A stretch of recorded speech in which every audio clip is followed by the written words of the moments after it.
PWI ini berdiri, mungkin nanti ketum yang akan menjelaskan, karena ada ayat Al-Quran, ati'ullah wa ati'ur rasul wa ulil amri minkum, taatilah Allah dan taatilah Rasul wa ulil amri minkum. Ini sebuah rangkaian paket yang hari ini umat Islam kemudian membuat garis sampai ati'ullah wa ati'ur rasul wa ulil amrinya ini banyak yang lupa. Ada beberapa kelompok komunitas dari masyarakat Islam yang membatasi atiullah sampai atiullah atiur rasul wa ulil amrinya ini dilupakan, bahkan berusaha menggembosi masyarakat Indonesia sendiri untuk tidak percaya kepada ulil amri. Bagaimana mereka kemudian membawa adat istiadat yang bukan adat istiadat kita bangsa Nusantara, mencaci maki pemerintah, kemudian membuat framing yang negatif terhadap penyelenggara negara.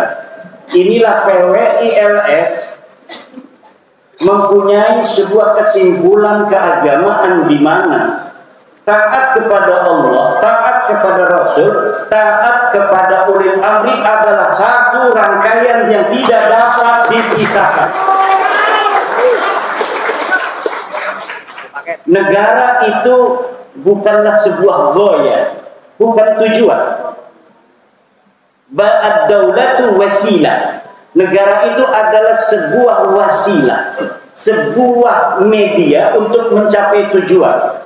Tujuannya apa? Tujuannya adalah keamanan, ketertiban, kesejahteraan, terpenuhinya pendidikan, tidak ada kelaparan. Itu tujuan dibentuknya negara. Dan dari mulai 45 ketika kita ini merdeka, apakah ada bangsa Indonesia yang kelaparan secara luas? Tidak ada. Adanya negara yang dibentuk oleh para wali-wali, the founding father kita itu menjaga bangsa dan negara Kesatuan Republik Indonesia, dan itu telah terbukti.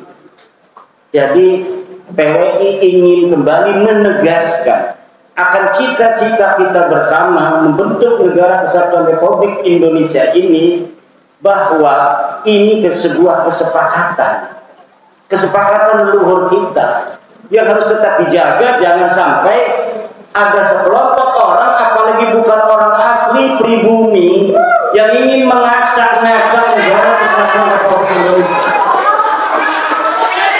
bahkan ingin mengambil sejarahnya.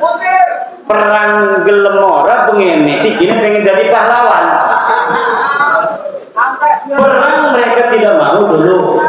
Di barisan mana mereka berada ketika 1945 kita memerdekakan diri, kemudian 1945 datang sekutu, mereka ada di mana? Tapi sekarang mereka mengajukan dari klan mereka 3 orang untuk dijadikan sebagai pahlawan nasional. Pahlawan apa itu? Nah ini makanya kita ingin menegaskan, takut pemerintah itu lagi mikirin banyak hal, PWI yang memikirkan terlebih dahulu, tetapi kita melaporkan adanya Pak Jenderal Dudung ini, kita laporkan Pak bahwa ada upaya merubah sejarah bangsa kita, sejarah pahlawan kita. Bukan hanya sejarahnya, nasabnya dibelokin. Katanya Pangeran Diponegoro itu bukan orang Jawa, tapi dia orang Yaman. Marganya Bakbun. Kata marga Bakbun. Kata bin Yahya, bukan, marganya bin Yahya. Kata yang marga Asegaf, bukan, dia orang Yaman, tapi marganya Asegaf. Lah kita wong kresek orang kebagian apa-apa. Pak Jenderal wong Kramat Watu orang kebagian, kita obat wong Banten bengin bapak tua kita sing perang ning Cilegon karo buyute Pak Jenderal Dudung pas iki sedeke sing dadi pahlawan, ora bisa. Cirama wis kaya pengen bae. Dagang minyak, dagang obat kan yang kenabang kan. Lah pengen dagang minyak, dagang obat bae kok sing gini pengen dadi pahlawan.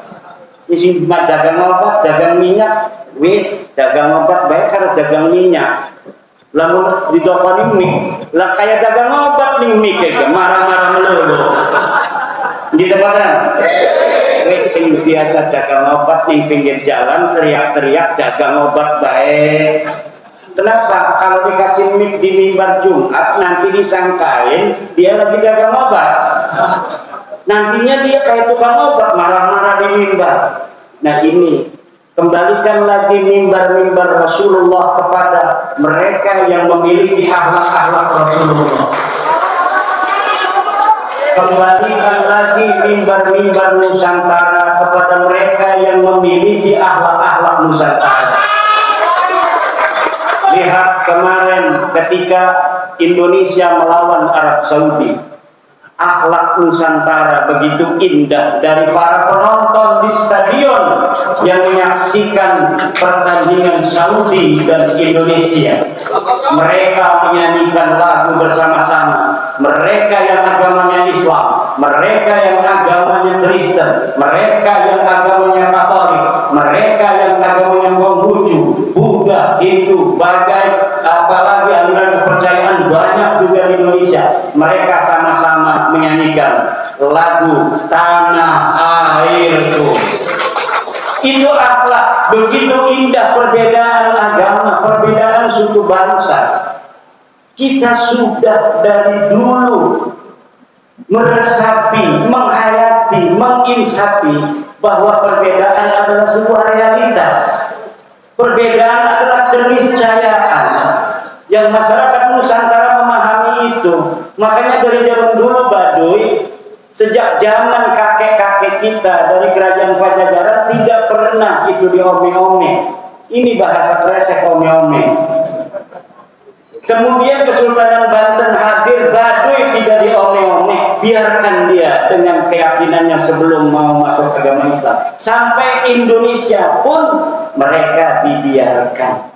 Itulah toleransi yang diajarkan oleh leluhur kita para wali songo dan penyebar agama Islam lainnya. Ini yang harus kita pertahankan. Selagi tidak ada akhlak-akhlak bangsa lain yang jelek, yang mengajari jelek kepada bangsa kita, insya Allah dengan keluhuran budaya dan budi pekerti bangsa Nusantara, kita akan senantiasa menjadi masyarakat yang toleran, masyarakat yang harmonis, masyarakat yang saling harga menghargai, hormat menghormati. Coba lihat cara orang Nusantara mengkritik presiden. Walaupun keras tapi pakai budaya Nusantara. Tapi lamun tukang obat ngeritik, hei babi, hei anjing, hei.